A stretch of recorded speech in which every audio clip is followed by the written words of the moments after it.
Well, hello, and welcome to my fireside chat on the 12 associated clinical signs of the attachment pathology in the family courts. And we're up to ACS 7, the themes that are used by the child, primarily by the child, but also by the allied parent, that are used to justify the child's rejection of the other parent. Now, these themes can potentially show up in other pathology, but they're characteristic of this one if you see them. And of these, the research, Childress or Greenham, Childress, and Pruder upon ResearchGate looked at 46 court-involved families in the custody resolution method database of Dorsey Pruder.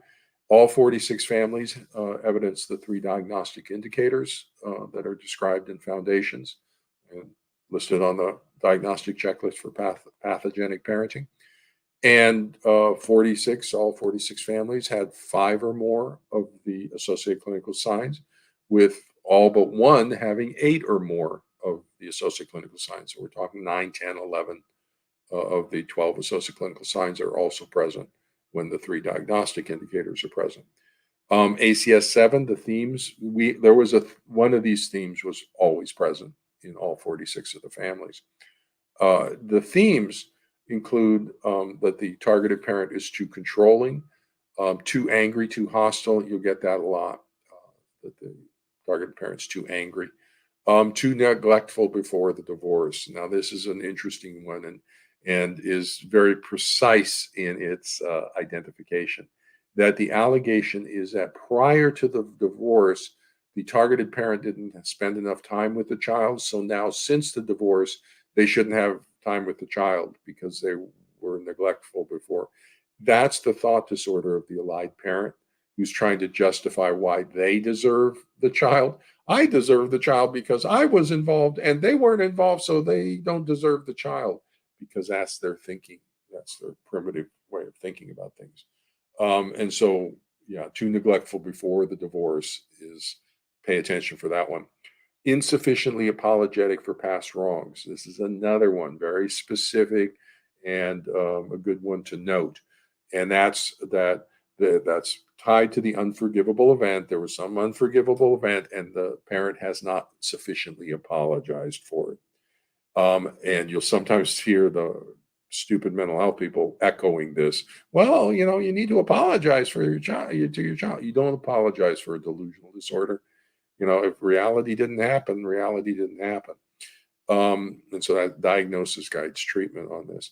And if there's something you can apologize for, that's always a good thing to do. Magic words: I'm sorry, please, thank you. But this idea that they are insufficiently apologetic, who they're insufficiently apologetic about is the other spouse, the pathological spouse, that they were insufficiently apologetic for messing with their marriage and for being a bad spouse. And so again, this is a spousal abuse theme being reflected in the child. That the targeted parent has a new romantic partner. Now, this is one where the child kind of frames it that I'm not getting enough special time with the targeted parent, so therefore I don't want to have anything to do with my targeted parent, which is again thought disordered. I'm rejecting you because I want to spend more time with you, and I'm not spending more time with you, so therefore I'm going to reject you. What this actually is, it's the efforts by the allied parent, the pathological parent, to interfere with the new spousal relationship with the targeted parent by forcing the targeted parent to choose between the new spouse and the child. And so, the child is basically putting the targeted parent in the middle. Often when you hear this, the new romantic partner, you won't get as high an allegation from the child relative to the target parent. It will be more about the new step parent will be the focus of things, and will be the focus of concern for the allied parent as well on the situation. So that's more of a spousal abuse thing. Vague personhood failures. And this is where the child just doesn't give you anything. You say, why are you rejecting? Well, I don't know. They're annoying. They're just super annoying, because there is nothing there. So they're generating the rejection because of the alliance to the pathological parent, but they don't really have a reason for it. And kind of going back to just the idea that when they're with the targeted parent, they want to bond more. They don't bond. They hurt more because of that. When they're with the allied parent, they're not motivated to bond to the targeted parent, so the grief goes down. They hurt less, and it's that differential that the child is picking up on.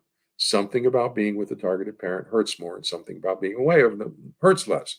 Yeah, your grief response about not bonding, but they attribute it to all sorts of things under the pathological influence of the narcissistic borderline dark parent.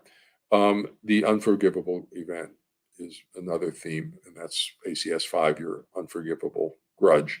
That there'll be some event in the past that is being used to justify all current and future rejection. That's not authentic because we respond to the current situation, stimulus response. The only time we respond to past is PTSD that intrudes into our world, and this is not PTSD.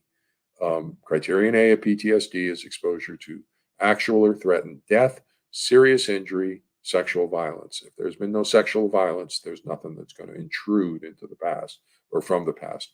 What instead happens is any problems, they ripple in our internal working models, our schemas, our perceptions on things, and they come in trauma reenactment narratives. They don't come in as intrusive things as this would make it seem. And here's an interesting one, this last one. I added this after the others because it just showed up all the time. A lot, not all the time. That the targeted parent doesn't feed the child appropriately. So they're sending over food. There's allegations about not feeding the child. There's something about this particular pathology that generates this allegation that the targeted parent doesn't feed the child appropriately. And the source of ACS7 is a co-constructed narrative as to the reason, because there is no reason, but the child needs a reason. So in collaboration, supportive collaboration of the allied parent, the child and the allied parent develop a narrative, a story, the reasons. And then when they go and present the reasons to the therapist, and the therapist believes those reasons, then the therapist is giving credibility to these false made up reasons for rejection that aren't real. Stimulus response. We respond to the stimulus in the world. Um, if we're not, then it's not an authentic conflict. So the attachment pathology displayed by the child is not an authentic response to the stimulus cue presented by the normal range targeted parent. As a result of the inauthentic, uncued conflict, the child must construct current justifications and reasons for the rejection of the parent where none exist. The reasons for rejecting a parent are typically co-constructed with the support of the pathological allied parent and reflect the spousal grievance themes of the allied parent. So it's a spouse who was worried, feels like the other spouse was too controlling during the marriage, or you got angry with me, anger management problems because you got angry with me as a spouse. And all these reasons just get transferred over to the child. In its most flamboyant display, you will hear the allied parent say, I know just how the child feels. That is exactly how that person treated me. That they treated me the same way. That's the boundary dissolution. It's actually the parent who's got the whole thing and is driving the child's narrative and belief system. So with that, that's ACS 7, all the various themes, and one of those themes will be there almost all the time, 100% of the time.